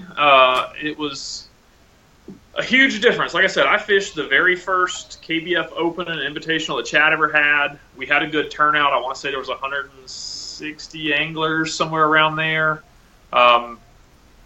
That was on my home lake that I grew up on, Santee Cooper. My parents still live there. This one in Kentucky Lake, it was a body of water I'd never been on. We showed up. There was... How many anglers were there, Amanda? 370, somewhere right around 400 anglers were there. And it was pretty wild. Kentucky Lake is a massive lake. I don't think we have anything in Northern California that compares to it size-wise. And it didn't matter where you went. You were surrounded by kayak anglers. Wow. We launched one morning from a dirt road. There was I think there was 2 cars sitting there. So we knew somebody else was fishing that area. And we launched that morning, paddled out. I ran into the first kayaker. I was like, hey, man, isn't it nice to fish somewhere where there's not that many people? And the guy laughed at me. And I was like, what? He said, wait till you go around the corner. I went around the corner, and there was literally somewhere between 80 and 100 kayakers in this cove. Whoa. They're 25 to 30 yards apart for a mile down the bank, fishing behind each other. Wow. It was a big difference than what we do here locally. Yeah, man. Jesus Christ. So our pre-fishing did not go very well. We caught fish, but just nothing that I was hopeful about. I'm hearing about guys. I'm watching Jay Wallen post up giants left and right. And we fished south the first day, caught a bunch of dinks, caught some drums, some catfish, some white bass. I don't think we had a keeper bass all day. And I think at the end we must have caught 35 bass right there at the end. I mean, just one after a Ned rig, of all things, me, the non-finesse fisherman, throwing a Ned rig. Tons of fish, just all like 10, 12 inches. So the second day we pre-fished was when I ran into all those guys kayak fishing, like 80 of them out there in that bay. We took off and hauled tail, just went right through the middle of everybody trying to get to the main lake. We were going to go out and fish some ledges. We stopped at a dock. It had deep water, rocks on the bank. Dock stuck out pretty good. It was 24 feet at the end of the dock. And on the side imaging, I could see this giant brush pile right in front of the dock. I threw a football jig up there, stuck at 18 and a half. Lost a good fish on an Alabama rig. Then we left. Some other guys showed up, cut us off, went between us and the bank. I mean, split the difference between me and the bank, and I was 15 feet off the bank. What an asshole. Yeah, there wasn't a whole lot of courtesy there. So we went out and fished the main lake and didn't do much, caught some little ones. Came back, hit that same dock again. I caught 17 and a half off of it on a football jig and lost another one. So I was a little bit excited, finally found a couple keeper fish. I could not stomach the thought of fishing around that many people, though. So you definitely like being a lone wolf. Yes. The only person you tolerate being around is Amanda. I am the guy who launches and pedals as hard as he can for an hour and a half and then starts fishing no matter where I'm at, pretty much. The third day of pre-fishing we were supposed to have, they had some huge storms come through the area. They were talking golf ball size hail, 40, 50 mile an hour winds, rain. So we stayed off the water. We drove around the lake. We looked at a couple launches. We saw just hordes and hordes of kayakers everywhere we went. Every launch that looked like it had some good water on the charts had 30, 40 kayakers sitting there at the launch. So literally the night before the tournament, I was talking to Ron Champion about it. I talked to Benjamin Adrian about it, and I told them, I was like, we're not on anything. I said, so we are going to pick a spot on the map, and we are going to go fun fish. And I literally sat down in our cottage that we rented and busted out the chart, and I was like, we're going to fish here tomorrow. And we had Tennessee licenses at the time. It was in Kentucky, so we ended up having to go buy new licenses. Launched that morning. There was like 5 other kayakers that were at the launch at the same time as us getting ready to go. I thought that was pretty good, only 5 guys to share this giant place with. I was like, sweet. We went out. Like I said, we'd never been there before, so we didn't know what to do. We didn't have a pattern that we were going to try and fish, so we were just kind of junk fishing. I caught a couple fish early on a deep diving crankbait. Kind of got misled. Thought that was going to be the way to go, so I found big schools of bait on drop-offs and threw deep diving crankbaits at them and just struggled. And I stuck with it for way too long. About 10:30 or 11 o'clock, we were coming back in, working our way off the main lake ledges, going back in the coves, and I picked up a Picasso football jig, a half-ounce Picasso football jig and peanut butter and jelly, stuck a Gary Yamamoto double-tail trailer on there, and started dragging brush piles. The lake is known for bass fishing to us, outsiders. Once you're there, it's owned by crappie fishermen. They religiously fish crappie tournaments on Kentucky Lake. I mean, they have 200 boat crappie tournaments there. Wow. You sit at the local diner, and it's the old guys in the corner talking about what it took to win, and I'm trying to eavesdrop and figure out what they're talking about. And every conversation's about crappie, not about bass. So I thought that was a little weird. But they put out a lot of brush piles. They put out a lot of stake beds, which is just like 1x1 posts driven into the ground in big clumps. We fished all their structures, basically. And it turned out that half-ounce Picasso football jig was the money maker. I mean, we were sticking fish. If you got a bite, it was a good one. Amanda caught her personal best. We did fairly well right there at the end of that first day. Put a pattern together. I didn't think I did much. I was in 121st place or something after the first day, so I kind of wrote myself off. I was like, oh, there's nothing, no way. The leader had 100 inches the first morning by like 8 o'clock. So I was like, yeah, I'm nothing. So the second day, we decided to go back to the same area, launched. There was a couple boats there. And I have GoPro footage of all this because I did run GoPros for that whole trip. Well, good for you. Thanks for sharing. Yeah. I put a pattern together that first day on certain types of structure. And as we came out of the launch, I'm looking at my depth finder, and it was lines in. I think it's 6 a.m. And I was like, "Oh wow, I can cast right now." And I told Amanda, I'm sitting 100 yards from the launch, and I told her, I said, "Hey, I'm gonna try our pattern right here since we didn't hit this area yesterday." And my first cast, I put a 20-inch fish in the boat. First cast in the morning, so I was like, "Sweet." Stayed on the pattern all day. I think you said it. I think I had the 7th longest limit of the tournament that second day. Yeah, the second day, dude, you were in the top. I don't know exactly remember where, but no, you're definitely in the top 5 for the second day flat. Like if it was just a second day tournament, you would have been in the top 5. And what's funny about that is, like I said, after the first day and the poor showing the first day, I wrote myself off, so I was not trying real hard that second day. I actually lost like a 6 or 7 pounder at the side of the boat and laughed about it. I was talking to a bass fisherman that was sitting beside me. He had been talking to Amanda earlier and came up there, just asking questions about the kayak tournament and all that stuff. And I had the hit. I set the hook. It didn't feel like much, and I'm just cranking him to the boat. Never even pulled the net out of the rod holder behind me. I'm talking to the guy and reeling the fish in on the other side of the boat. He's like, "Wow, that's a good fish." It had come up and jumped. And I looked over, and it was 6 or 7 pounds, and I reached down to lip it, and the jig just pulled right out. No, I broke it off. I broke it off right at the boat. You break your knot, or did you break you bent the hook? No, it broke the line. There's a lot of shale and sharp rock down there in Kentucky Lake. So after dragging a football jig, after 30 minutes, you basically had to cut and retie. And I just hadn't done it on that one. I lost several other good fish. I think I broke off 3 good fish that day, including that 6 or 7 pounder. And it didn't even faze me because I thought I was so far out of the money. Yeah. And then come to find out at the weigh-in took a while because of the number of fish they caught. And we had to leave to get back to California to get Amanda back to work. And so I went up and told Richard Penny, as one of the judges, I was like, "Hey, man," I said, "we're going to bail." I said, "I've got to leave to get Amanda back to work on time."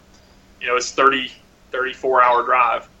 And we were down to the wire. And he's like, "You're in the money, don't leave." And I was like, "What?"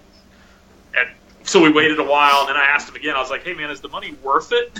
Am I high enough to be worth it? Because I got to leave." And he said, "Yeah." He said, "Stay." And so we stuck it out. I ended up mid-20s somewhere, 25, 26, 24. I think it was 25th. I think that's what it was. Yep. And then I was actually signed up fishing both the National Championship and the Open at the same time. So I was in the top 20, or right there in the 20s for the Open as well.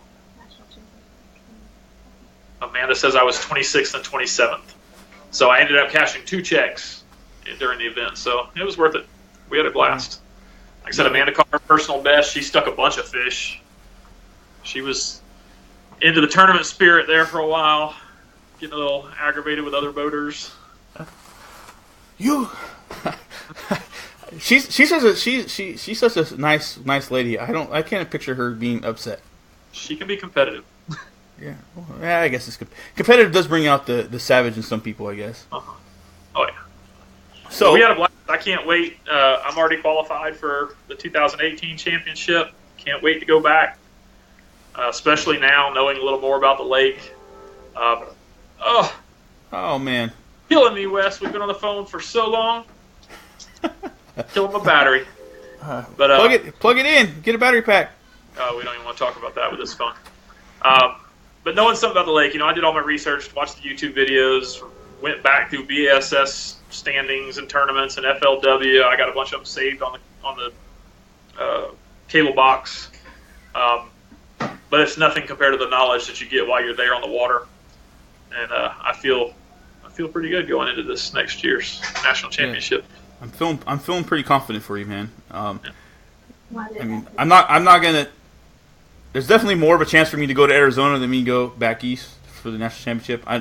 I'm definitely gonna try my damnedest to qualify. I believe I'm sitting fairly well, considering Comanche tournament.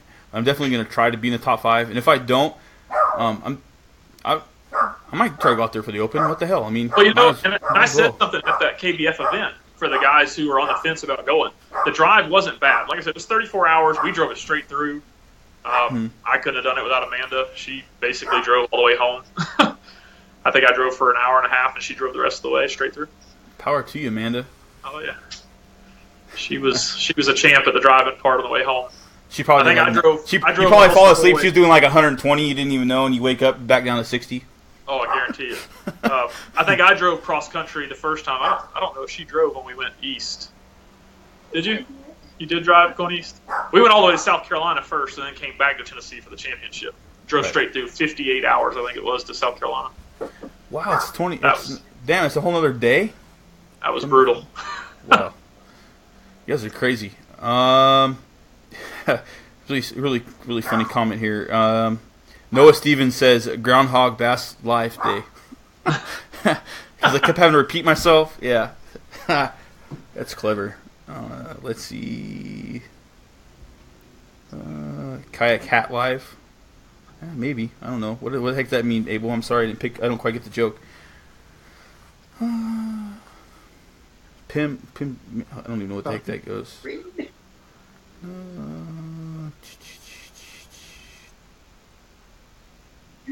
Oh, I see why. Blake Abbey says 10-foot sun dolphin and my paddle, wrangling tarpon with my Dollar Tree headlamp. Pow, pow, pow. Hey, he gave me a run for my money. He second place out of Tower Park. That guy's a stick, man. We surely miss you, Blake, man. Wish we could see you more often. Maybe we'll have to. It'd be really cool if we can get him to go to like Bienville or something. We all go down to Bienville for one of the KBF events someday. Someday. Let's see.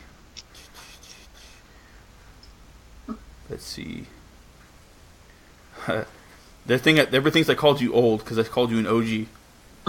Well, I am old. Yeah, whatever. You're not that old. Turned 40. Oh man, 40, and you just ran for 30 minutes before you came on here. You're not that old. You're still running.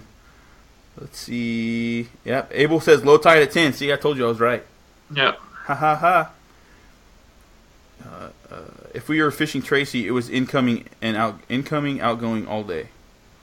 Well, that's fine. That's what James said. Better water. Rest of the year is incoming, outgoing, rather than outgoing, incoming. Oh yeah, okay, I see. Okay, I'm picking it up. I'm picking up what you're putting down, James. Took me a second.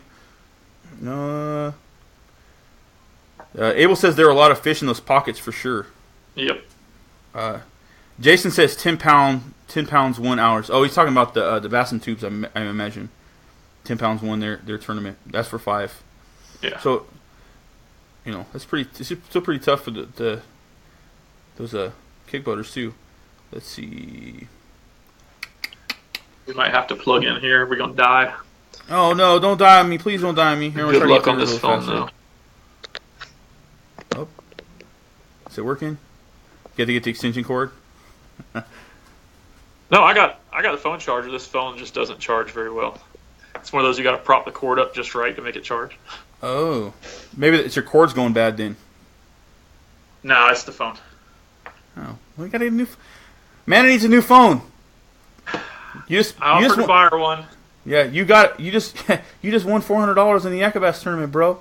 She can get a phone.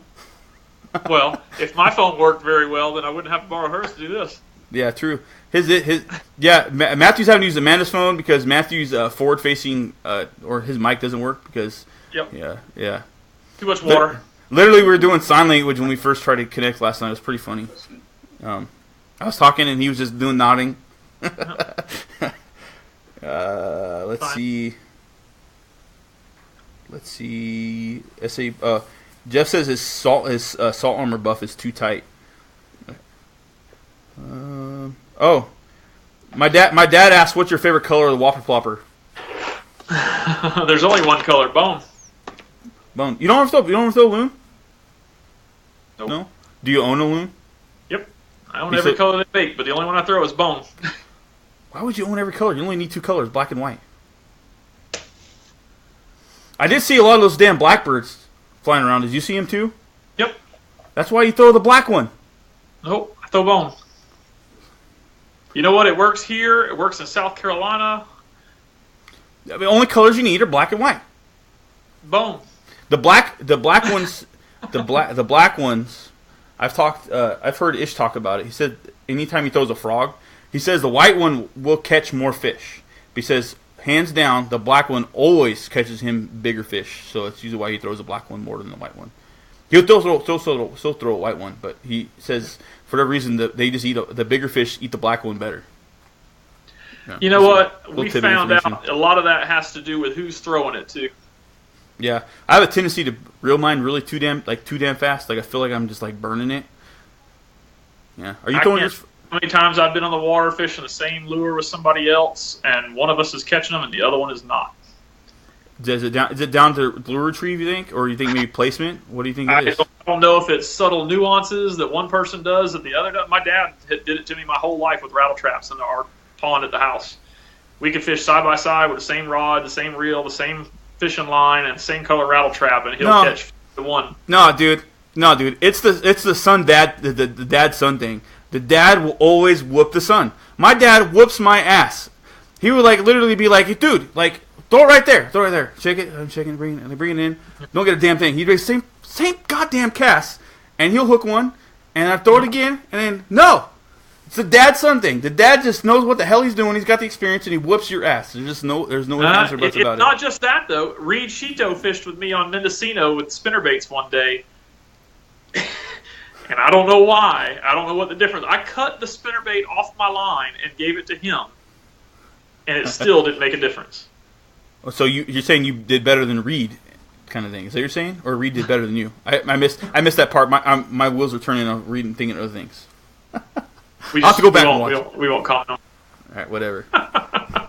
You just saying that you just said all you said was there was a difference. Right, that's whatever. Right. There was a difference. There was a difference. Okay, whatever.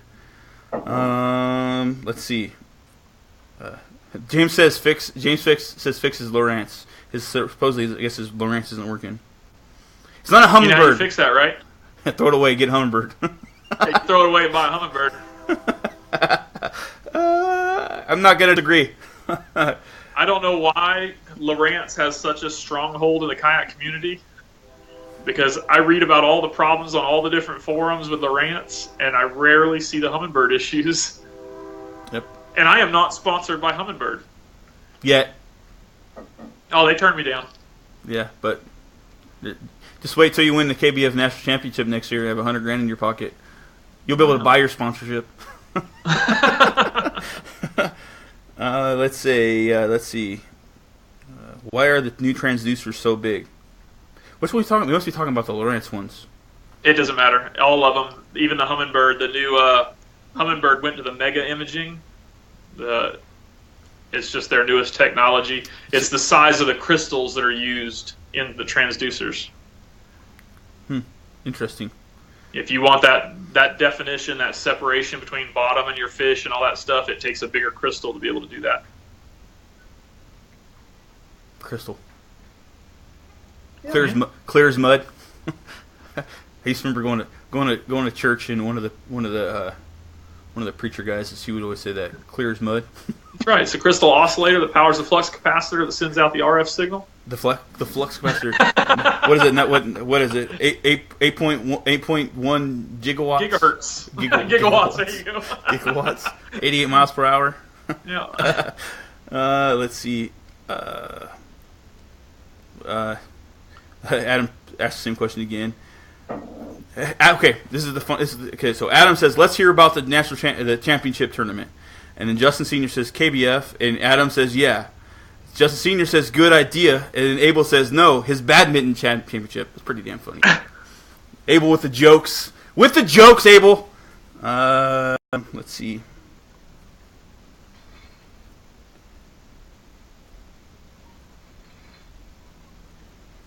Justin says, "Did we have you talk about your influence in NorCal kayak fishing?" I guess you must have done some sort of that's something I don't know about. Something you want to talk about?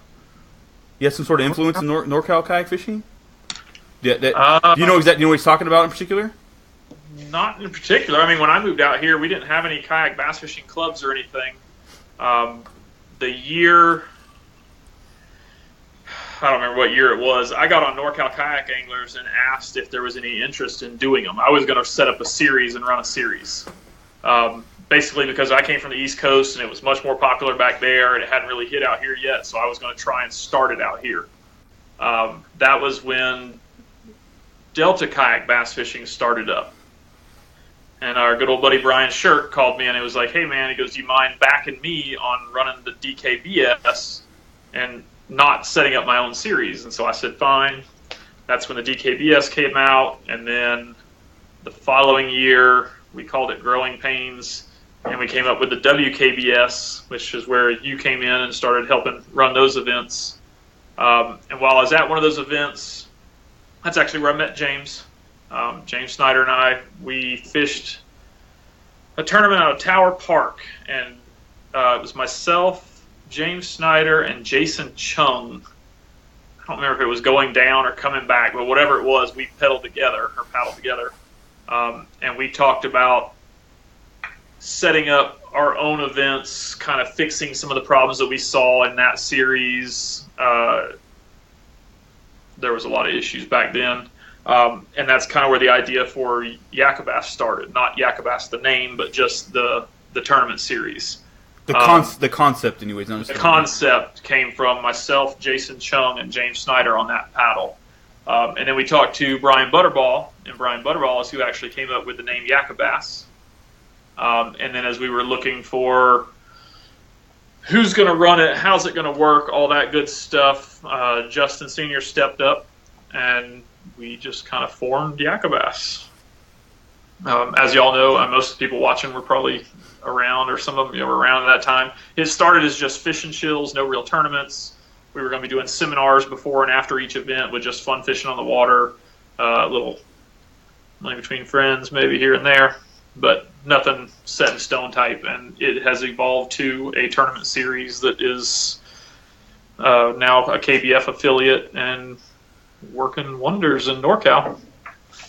Yep, I remember that first fishing show, and the pitching contest onto the paper plate, Cinco. And the Cinco on the paper plate, and then Brian Butterball giving a short little seminar on how to fish Cinco. Yep, I remember. I remember. I was there. Back in the back in the rig that now Cody has deemed Kusandra. Well, that was before the Coosa, though. No, I was in the Coosa. Were you? Wasn't I in the Coosa? I'm sure I was in the Coosa. Because that was in the spring, and my first rig was the Banana. Ah. I was in yeah. I think my brother-in-law went out there, and he was fishing out of one of his buddies' kayaks, or this is, I don't know. Anyways. Good times. Yep. Oh, the memories. Let's see. The comments, man, they're fun. They're funny when you kind of been reading them. Michael Lavoie says 30-pound carp. No, it was a catfish, wasn't it? A big old catfish you caught. Didn't you catch a big old catfish out KBF? Yeah. Oh, that was it was a catfish, big flathead. Yeah. Big old flathead. Yeah, Michael Lavoie said he spoke to so many crappie fishermen, old timers. Yep. That's actually when Amanda caught her personal best. She was in a cove away from me, and I couldn't see or hear her. And a boat came out of the cove, and the guy's like, "Hey, Matthew," and I was like, "Who the heck is that?" And he's like, "Hey, man, your wife needs you." I was like, "What?" And she had caught her personal best, and they were in there taking pictures for her. Oh, right on. Yeah. The community, man. People, fishermen stick together. Yeah. That's really cool. Brian Holderman says, "Hey guys, still wish you'd record the show for podcast." That is something I'm wanting to do due to time constraints. So I haven't been able to figure out how to get it done. That's something I want to do, and what I'm gonna do when and if I get it done, I will use the last few that I've been using my external mic and headphones. Really, the logistics of that, for those who are interested, is the times when I do like my intro and have all that music going, or I'm doing you gotta have some sort of like voiceover going. So I gotta work that in or either cut that out. And so I think a podcast could be pretty successful. So that way, those who commute don't have to use the data to watch the video. They just have straight audio, which is a lot less data. But anyway, so it's gonna happen. It's just a matter of when. And if anybody has any experience with any of that stuff, please get with me, let me know, and help me figure that out. Anyway, so moving on. There's a lot of comments and stuff going on. Granted, yeah, it's a lot different when you have buddies on here. Uh-oh. Did we lose Matthew? Are you there? Nope. Oh, you're getting all scratchy, and I lost your video. I lost your audio's crap. And I didn't freeze, did I? Maybe I did. I might have froze. You're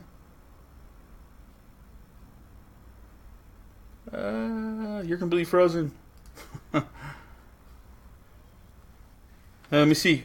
If you can still see me, let me know, because we can't see Matthew. He's completely frozen. I don't know what's going on. Sounds like he dropped the phone in the garbage disposal. Matt's doing the mannequin challenge. Looks like I'm doing it now. Oh,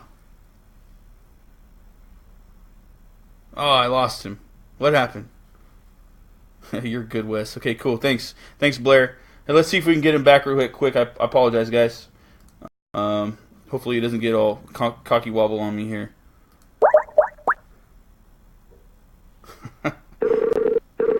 Let's see. Fingers crossed. Fingers crossed. Fingers crossed. Fingers crossed. It's probably not going to work. His phone's probably completely taking a crap.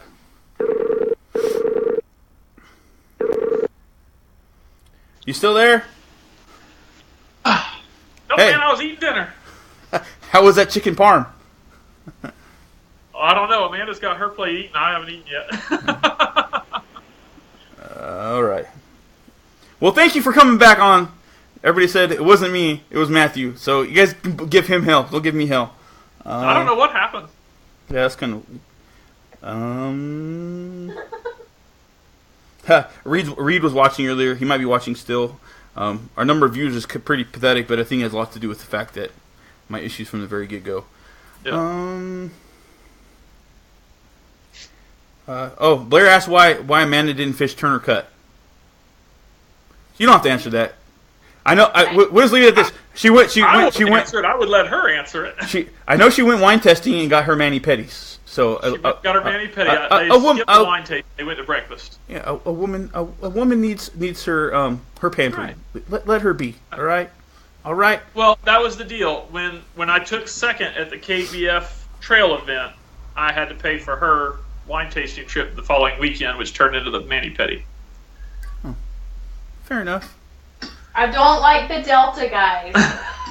It's frozen. Put me on a lake. Yeah. She said.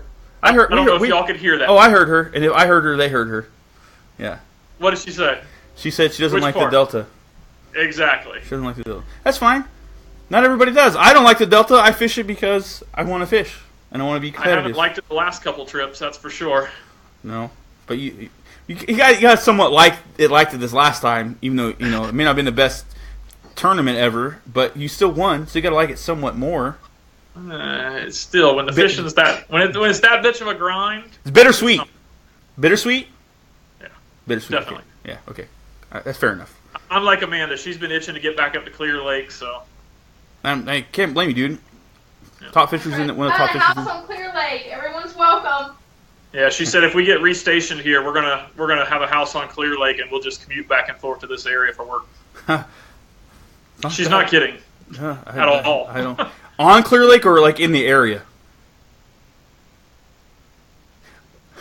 Probably not on. On's expensive.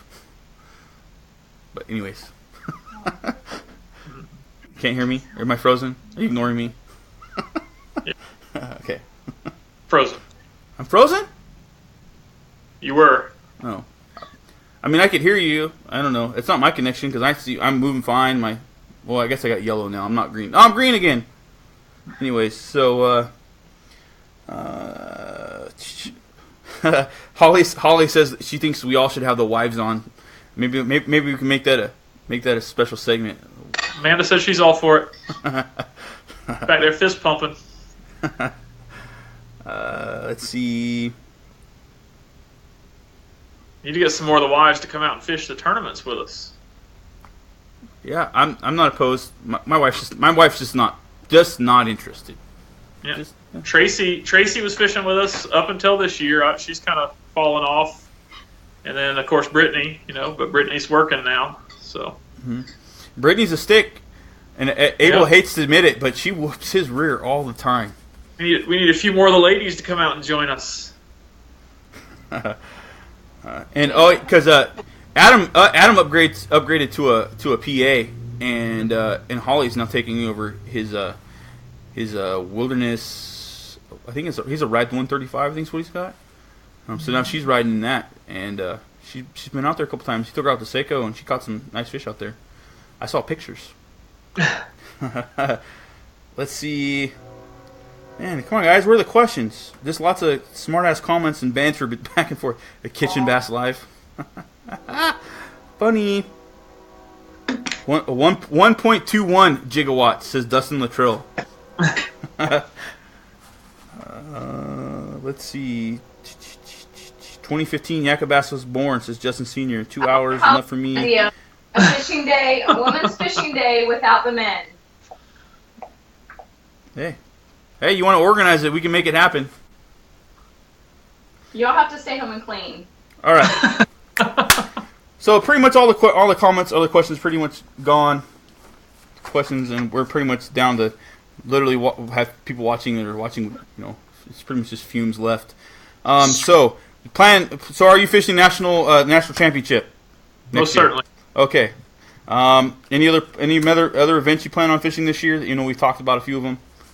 Let's say the Yak-A-Bass, the KBF trail stop at Lake Havasu, and then of course the night tournaments for KBF. A lot of their special events. Their KBF actually has, for their special events this time, the top 100 in points in the special events bracket at the end of the year is going to fish for a guaranteed $10,000 pot. Oh, I don't. Oh, the 10? Is that part of the 10 or no? 10. Something else. The 10 is overall for Angler of the Year points. My understanding is this is just for the special events tournament. So like the what was the one last weekend? The vet tournament last weekend, military vets tournament. That one is a special events. The night tournaments are special events. The Memorial Day one, me, Dad, and Chad. Those points brackets leaders are going to be fishing for the 10,000. Shh, my wife came in to put a load of laundry in. It's too loud. I have to wait till I'm done. She's like, she shook her head. Anyways, so KBF challenges. I'm just gonna requalify, dude. How many times are you gonna requalify, Matthew? Last year I was at 4 or 5, so I'm trying to top that this year. Right on. Wouldn't that be cool? Like, I think there should be almost like a point at which. Are you just ignoring me? I don't know. I can't tell if you're ignoring me or what. You were frozen. Yeah, dude, I can't. Because I can see you moving. Like, I had enough cat connection for you, but I had enough connection going out. Anyways, so, yeah. Stupid internet. Anyways, so, thank your sponsors real quick, man, before we go. Yeah, I got Phil and the folks over at Sunrise Mountain Sports in Livermore. That's where I get all my Hobies from. My last two have come from there. Amanda's came from there. They have everything from kayaks to mountaineering to ski stuff. You name it, they got it. They also have an online store. Vicious Fishing, Picasso Lures, Lose Reels. Bam doesn't really do a sponsorship program, but I can't thank him enough for the rods that he builds for me over at Guru Custom Rods. And hopefully a lot more next year. Right on. I imagine so, man. You're only going up. When and if they create a pro circuit, which I definitely believe is in the works, I believe you'll be one of the top contenders. Granted, you may not be able to do it because of your work, but I definitely think that you would be one of the guys. I hit as many as I can. Yeah, you'd be like, not Coast Guard, I'm going to retire early, I'm going to become a professional kayak bass fisherman and jump on the trail. As long as Hobie stays behind me. Yeah. Dude, I'm telling you. It's going to happen. All right, so anyways, where can people follow you, man? Where to keep up with Matthew Brannon? You can get me on Facebook. You can get me on Instagram. I got a YouTube channel that I'm supposed to be more active on this year. Like I said, I got a bunch of video stuff upstairs I got to edit. This summer, we're going to probably shoot quite a bit of stuff as a family. Amanda and I, two of our sons are coming out to spend the summer with us. So I'll have Matthew Dalton coming out from South Carolina, and I'm going to pick up my son Jake from Alaska in 2 weeks. So we'll be shooting a lot of family-type content stuff, fishing, camping, all that good stuff. So the YouTube channel should be more active. Right on. You see it on Instagram. It's at Ring King what? It's at Ring King with an underscore between Ring and King. And then that's it? There's no number? I thought it was numbers or something on there. Like 77? Most of my stuff is 77. Yeah. I'm guessing it's year you were born? Yeah.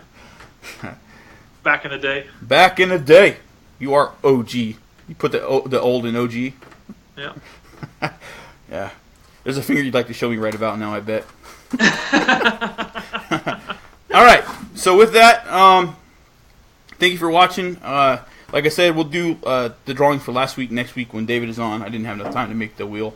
Granted, I could have done it had I been had a little more forethought in the fact that if I knew what time I was getting off work and all that stuff. But anyways, excuses are excuses. Next week we'll do 2 drawings, one for this week, one for last week. And with that, we'll wrap it up. Good night. See everybody. Love, peace, and chicken grease. Stick around, Matthew. We'll go ahead and chat afterwards. Love, peace, and chicken grease.